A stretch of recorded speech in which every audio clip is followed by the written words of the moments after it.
सर्वोपनिषदो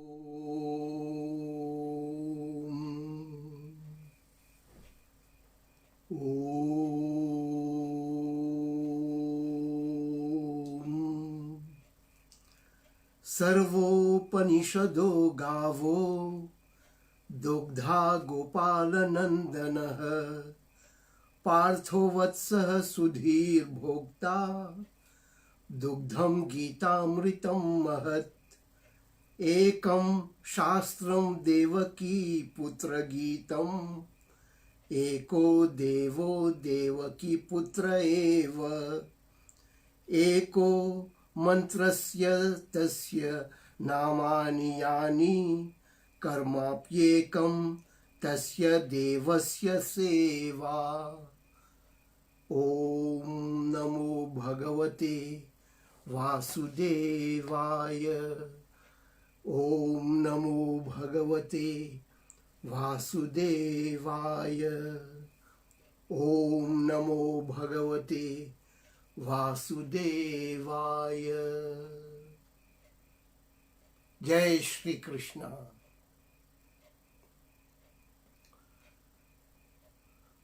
फिर से हम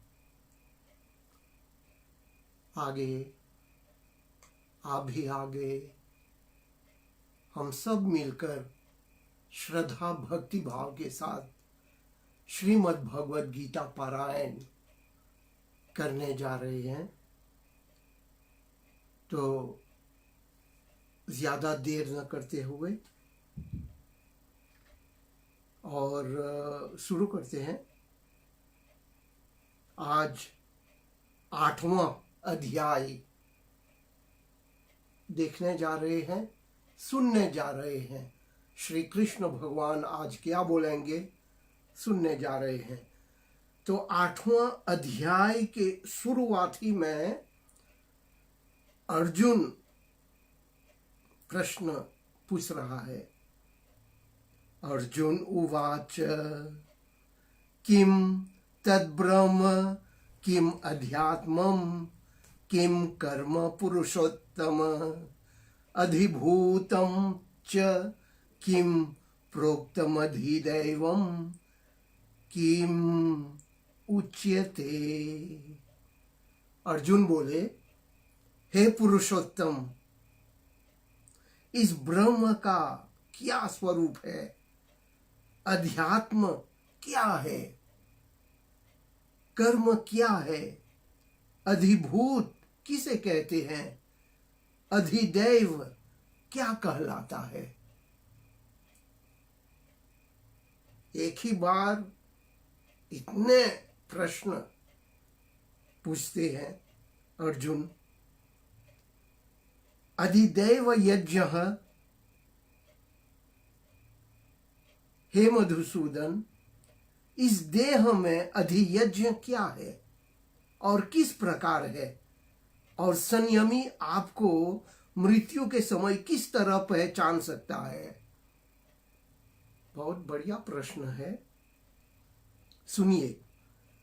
श्री भगवान उवाच अक्षरं ब्रह्म परमं स्वभावो अध्यात्म मुच्यते भूत भावो भव करो विसर्गः कर्म संजीतः। श्री भगवान बोले, हे सर्वोत्तम अविनाशी है, जो सर्वोत्तम अविनाशी है वह ब्रह्म है।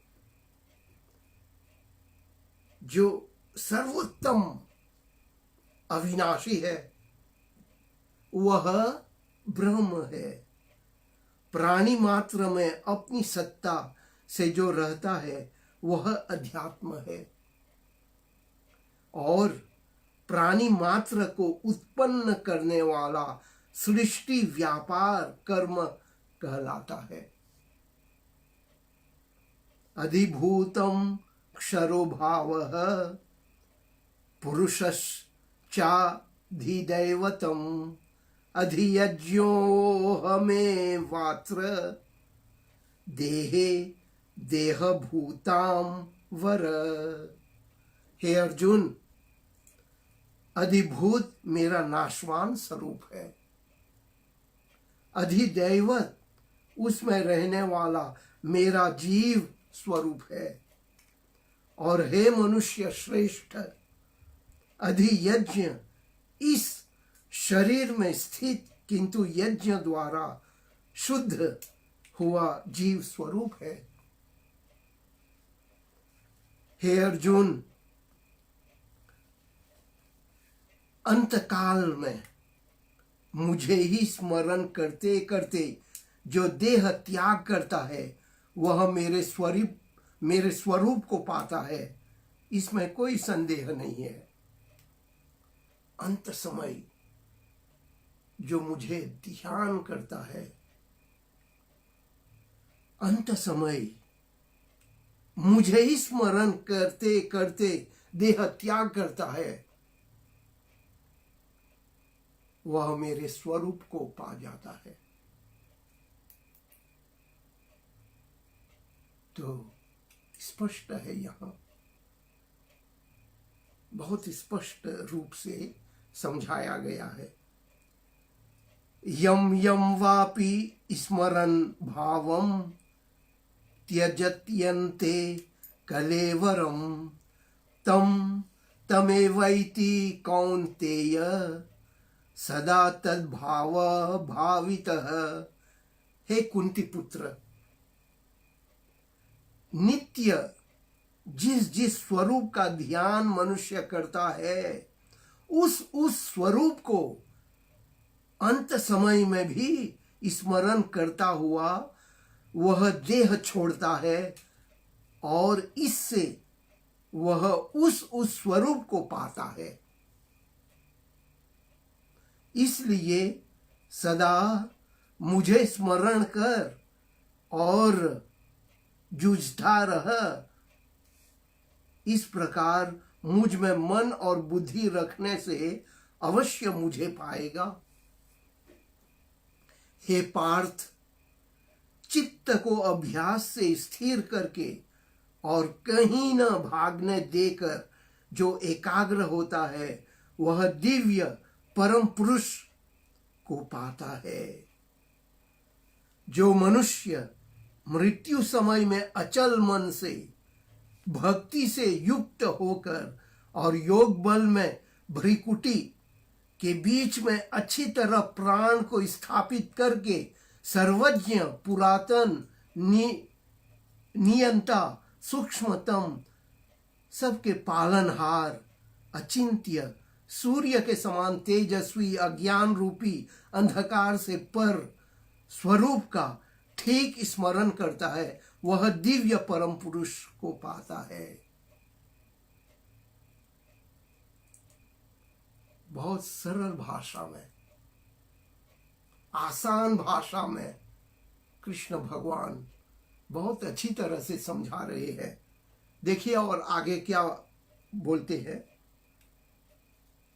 श्री भगवान क्या बोल रहे हैं।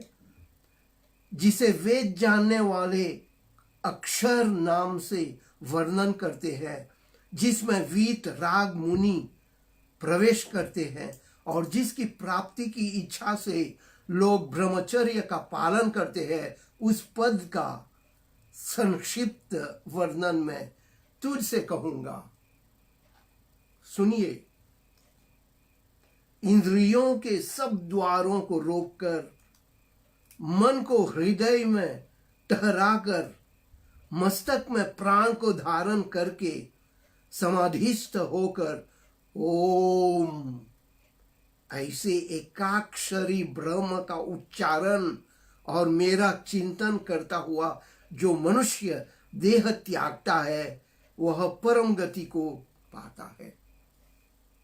वाह, कितना सुंदर शब्दों से अर्जुन को समझा रहे हैं। इंद्रियों को सब द्वारों को रोककर मन को हृदय में, मन को दिल में ठहराकर मस्तक में प्राण को धारण करके समाधिस्थ होकर ओम ऐसा जो उच्चारण करता है, वो अवश्य परम गति को प्राप्त हो जाता है। अनन्य चेतः सततम यो माम स्मरति नित्यशः तस्याहं सुलभ पार्थ नित्य युक्तस्य योगिनः। हे पार्थ, जिसको अन्यत्र कहीं रखे बिना जो नित्य और निरंतर मेरा ही स्मरण करता है, वह नित्य युक्त योगी मुझे सहज में पाता है।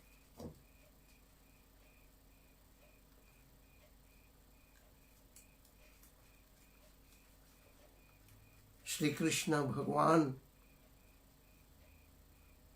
आगे बोलते ही जा रहे हैं, मामुपेत्य पुनर्जन्म दुखालयम शाश्वतम नाप्नुवन्ति महात्मानः संसिद्धिम परमाम गताः। मुझे पाकर परम गति को पहुंचे हुए महात्मा दुख के घर अशाश्वत पुनर्जन्म को नहीं पाती।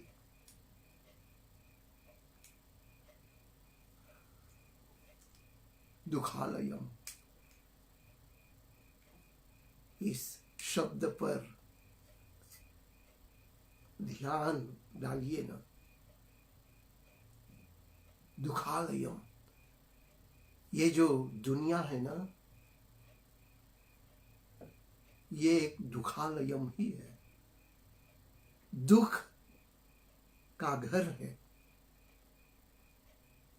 कोई बचने वाला नहीं है। इस दुखालय से कैसे निकलेंगे? तो यही उपाय श्री कृष्ण भगवान बतला रहे हैं। आब्रह्म भुव न लोकः पुनरावर्तिनोऽर्जुन मामुपेत्य तु कौन्तेय पुनर्जन्म न विद्यते। हे कुंती पुत्र, ब्रह्मलोक से लेकर सभी लोग फिर आने वाले हैं, परंतु मुझे पाने के बाद मनुष्य को फिर जन्म नहीं लेना होता।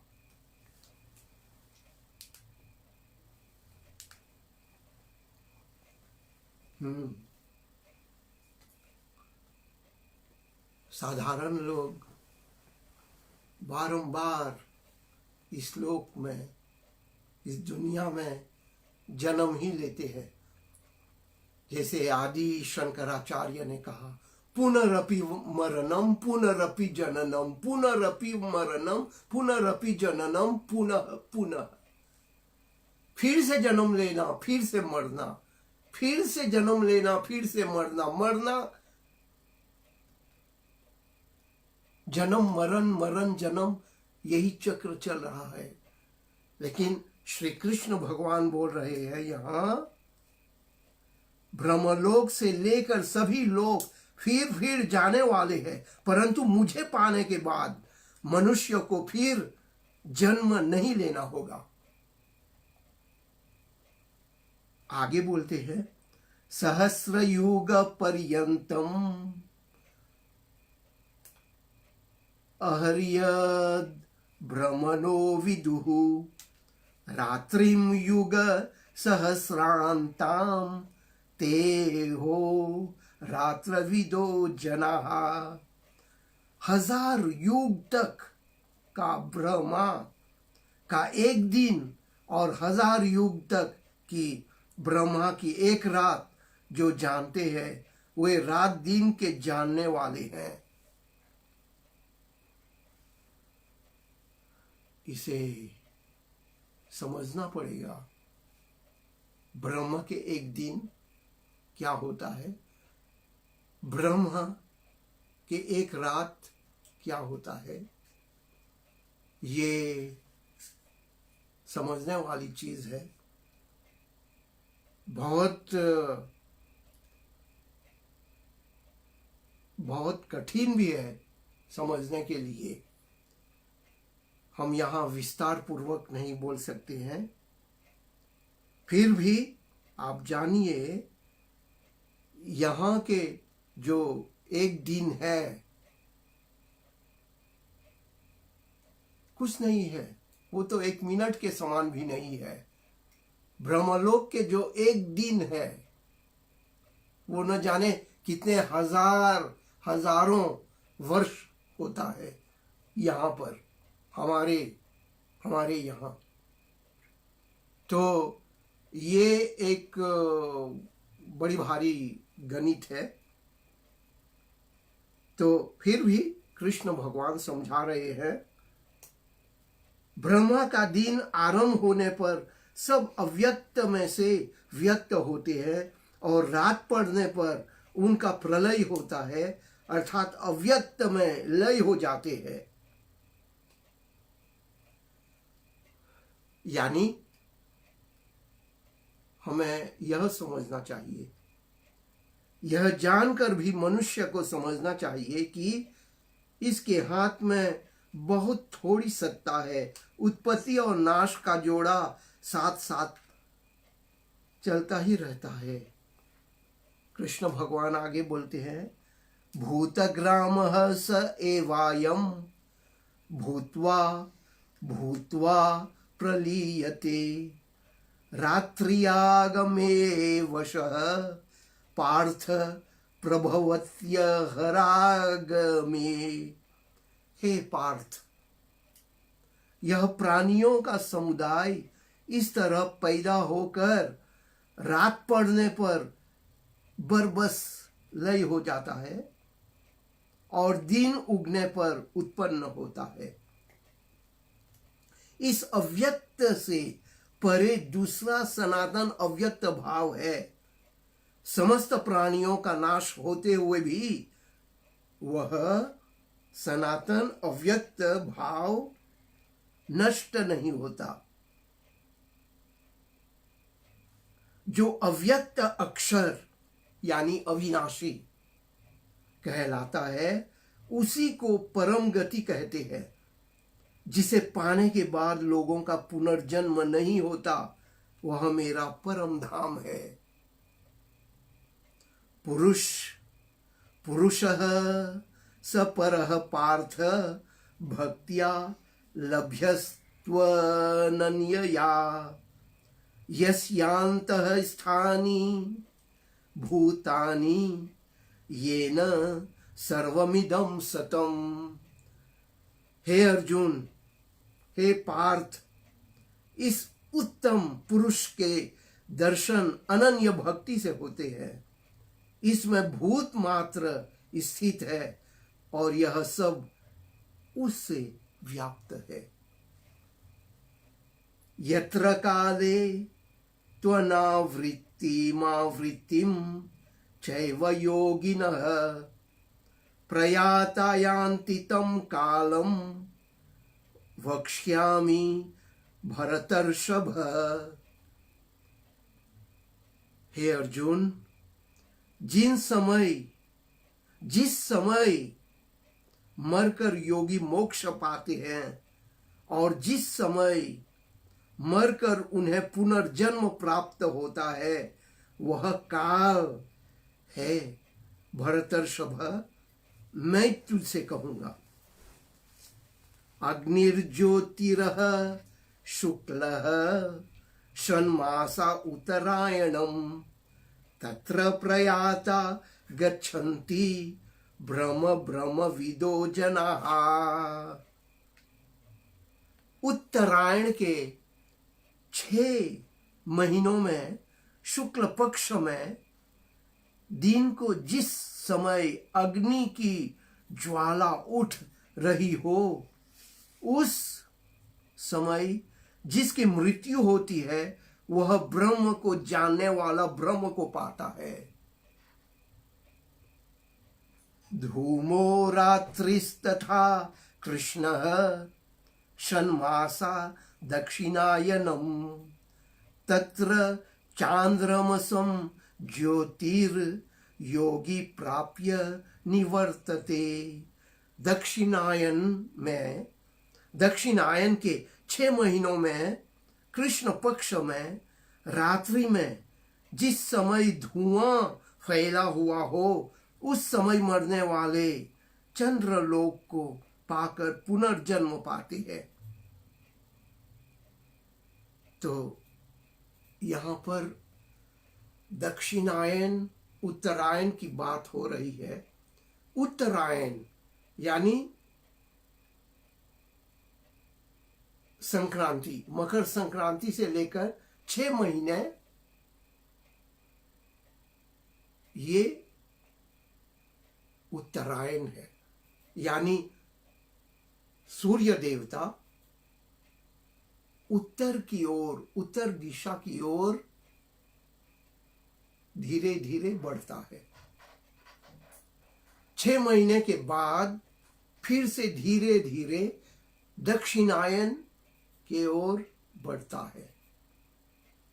यानी 6 महीने सूर्यदेव उत्तर दिशा की ओर जाता है और 6 महीना दक्षिण दिशा की ओर फिर से लौटकर चला आता है सूर्यदेव। तो इसी का नाम है दक्षिणायन,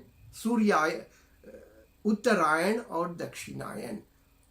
और इधर कृष्ण भगवान क्या बोल रहे हैं, जो उत्तरायण के 6 महीनों में शुक्ल पक्ष में दिन को जिस समय अग्नि की ज्वाला उठी रही हो उस समय जिसकी मृत्यु होती है वह ब्रह्म को जानने वाला ब्रह्म को पाता है,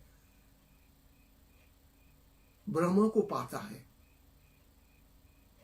वैसे ही दक्षिणायन में 6 महीनों, दक्षिणायन के 6 महीनों में कृष्ण पक्ष में रात्रि में जिस समय धुआं फैला हुआ होता है उस समय मरने वाला चंद्रलोक को पाकर पुनर्जन्म पाते हैं। यानी चंद्रलोक में जाते हैं, ठीक है, लेकिन फिर से लौटकर आना पड़ता है, फिर से जन्म लेना होता है, पुनर्जन्म होता है। लेकिन जो उत्तरायण में गुजर जाता है उस तरह के योगी वो लौटकर नहीं आता। तो इस प्रकार से अर्जुन को समझा रहे हैं, शुक्ल कृष्णे गति हुए ते जगतः शाश्वते मते एकया यात्यनावृत्ति मन्य या वर्तते पुनः।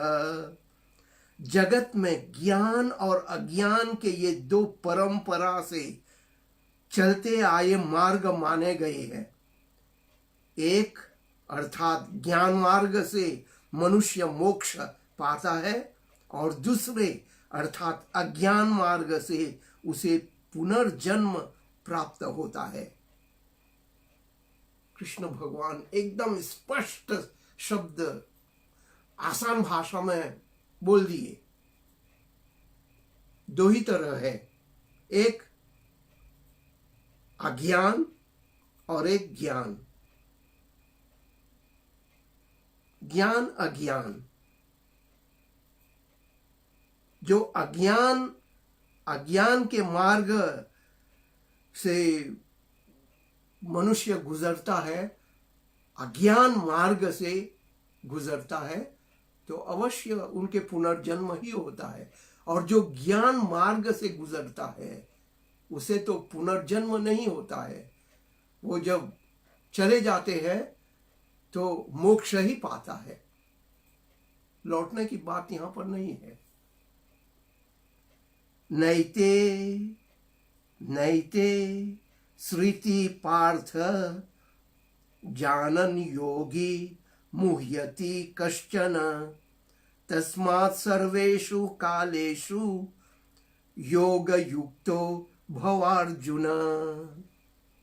हे पार्थ, इन दोनों मार्गों का जानने वाला कोई भी योगी मोह में नहीं पड़ता। इसलिए हे अर्जुन, तू सर्वदा योग युक्त रहना, योग युक्त रहना। तो कृष्ण भगवान बोल रहे हैं, अर्जुन को प्रोत्साहित कर रहे हैं। देखिए अर्जुन, इन दोनों मार्गों का जानने वाला कोई भी योगी मोह में नहीं पड़ता। तू भी मोह में मत पड़। तू सर्वदा हमेशा योग युक्त रहना। मतलब यह हुआ, दोनों मार्गों का जानने वाला और संभाव रखने वाला अंधकार का, अज्ञान का मार्ग नहीं पकड़ता। इसी का नाम है मोह न पड़ना, मोह में न पड़ना। अब एक अंतिम श्लोक है इस अध्याय 8वां अध्याय में। एक अंतिम श्लोक है, वेदेषु यज्ञेषु तपस्सु चैव दानेषु यत्पुण्यफलं प्रदिष्टम् अत्येति तत्सर्वमिदं विविद्वा योगी परम स्थानम उपैति चाद्यम। यह वस्तु जान लेने के बाद वेद में, यज्ञ में, तप में और दान में जो पुण्य फल बतलाया है, उस सब को पार करके योगी उत्तम आदि स्थान पाता है। अर्थात जिसने ज्ञान, भक्ति और सेवा कर्म से समभाव प्राप्त किया है, उसे न केवल सब पुण्यों का फल ही मिल जाता है, बल्कि उसे परम मोक्ष पद मिलता है। इस प्रकार यहाँ का जो 8वां अध्याय है समाप्त हो जाता है।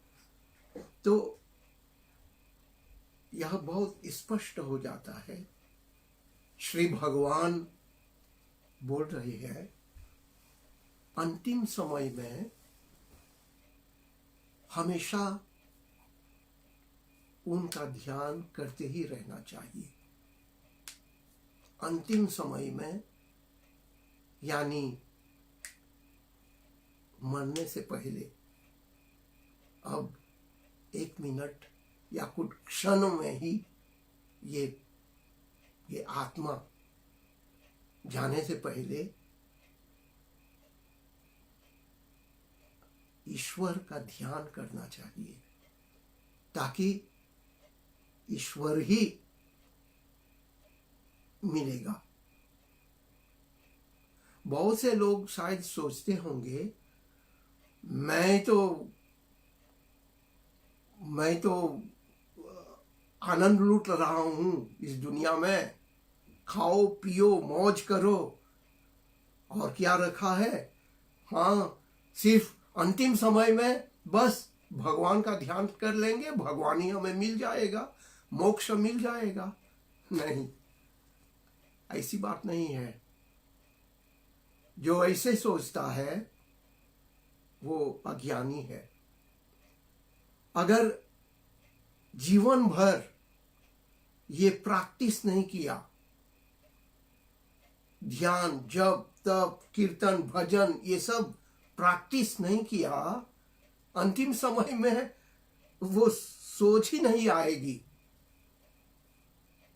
नहीं, कभी नहीं आएगी ये सोच। ये विचार कब आएंगे? जब दिन प्रतिदिन हमेशा जब तप करते ही रहते हैं, जब कीर्तन भजन रोज करते हैं, तो अंतिम समय में सहज में ही आ जाएगा ये ध्यान, ये विचार, भगवान का विचार। तो इसलिए कृष्ण भगवान भी बोल रहे, हे अर्जुन,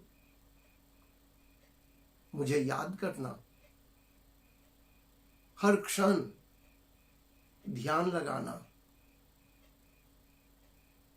मुझे भजते रहना, ताकि अंतिम समय में भी भजते ही रहेंगे और मुझे पा लेंगे। तो इस प्रकार यहाँ पर 8वां अध्याय समाप्त हो रहा है। तो आप कृपया कल भी आए, हम भी आएंगे, बैठकर फिर से श्री कृष्ण भगवान के जो अमृत वाणी है हम सुनेंगे। आप अवश्य आइए और लगभग इसी समय हम फिर मिलेंगे। जय श्री कृष्ण, जय श्री कृष्ण, जय जय श्री कृष्ण।